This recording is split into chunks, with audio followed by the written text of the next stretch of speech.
ओम नमो भगवते वासुदेवाय। सज्जनों, अब इस अध्याय में ब्रह्मादि की आयु और काल का स्वरूप का वर्णन है। आइए चलते हैं सीधा कथा की तरफ। मैत्रेय जी बोले, हे भगवान, जो ब्रह्म निर्गुण अप्रमेय शुद्ध निर्माल्य है, उसका सर्गादि का कर्ता होना कैसे सिद्ध हो सकता है। पाराशर जी बोले, हे तपस्वियों में श्रेष्ठ मैत्रेय, पदार्थों की शक्तियाँ चिंत ज्ञान की विषय होती हैं। हे विद्वान, वे सदा उपचार से ही उत्पन्न हुए कहलाते हैं। उनके अपने परिणाम से उनकी आयु 100 वर्ष की कही जाती है। उस 100 वर्ष का नाम पर है और उसका आधार परार्ध कहलाता है। हे अनघ, मैंने जो तुमसे विष्णु भगवान का काल स्वरूप कहा था, उसी के द्वारा उस ब्रह्मा की तथा और भी जो पृथ्वी पर्वत समुद्र चराचर जीव हैं, उनकी आयु का परिणाम किया जाता है। हे मुनिश्रेष्ठ, 15 निमेष की को एक काष्ठा कहते हैं। 3 काष्ठा की एक कला कहा जाता है। 30 कला का एक मुहूर्त होता है।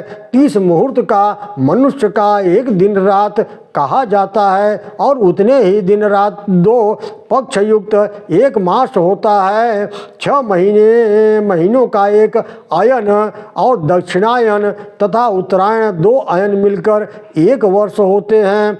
दक्षिणायन देवताओं की रात्रि है और उत्तरायण दिन है। देवताओं के 12,000 वर्षों के सतयुग, त्रेता, द्वापर और कलयुग नामक 4 युग होते हैं। सतयुग आदि का परिणाम क्रमशः 4, 3, 2 और 1000 दिव्य वर्ष का बतलाया जाता है। प्रत्येक युग पूर्व में उतने ही 100 वर्ष की संध्या बताई जाती है और युग के पीछे उतने ही परिणाम वाले संध्या अंश होते हैं। हे मुनिश्रेष्ठ, इन संध्या और संध्यांशों के बीच का जितना काल होता है, उसे ही सतयुग आदि नाम वाले युग जानना चाहिए। हे मुनि, सतयुग, त्रेता, द्वापर, कल ये मिलकर चतुर्युग कहलाते हैं। ऐसे 10,000 चतुर्युग का ब्रह्मा का एक दिन होता है। हे ब्राह्मण, ब्रह्मा के एक दिन में 14 मनु होते हैं।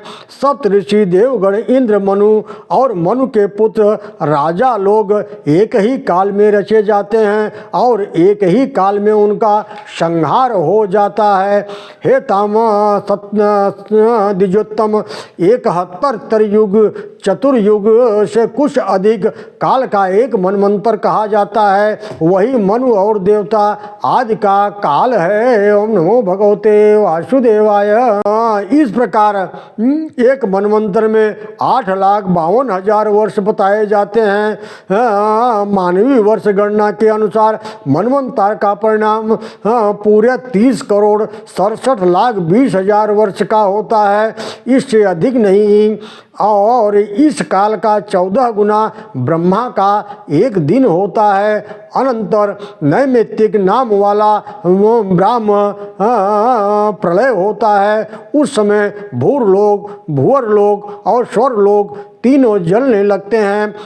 महरलोक में रहने वाले सिद्धगण अति संतप्त होकर जनलोक को चले जाते हैं। इस प्रकार त्रिलोकी के जलमय हो जाने पर जनलोकवासी योगियों के द्वारा ध्यान किए जाते हुए नारायण रूप कमल योनि ब्रह्मा जी त्रिलोकी के ग्रास से तृप्त होकर दिन के बराबर ही परिणाम वाली उन रात्रि में शेष शैया पर शयन करते हैं और उनके बीत जाने पर पुनः संसार की सृष्टि करते हैं। इस प्रकार पक्ष, मास आदि गणना से ब्रह्मा का 1 वर्ष और फिर 100 वर्ष होते हैं। ब्रह्मा के 100 वर्ष ही उन महात्मा ब्रह्मा की परमायु है।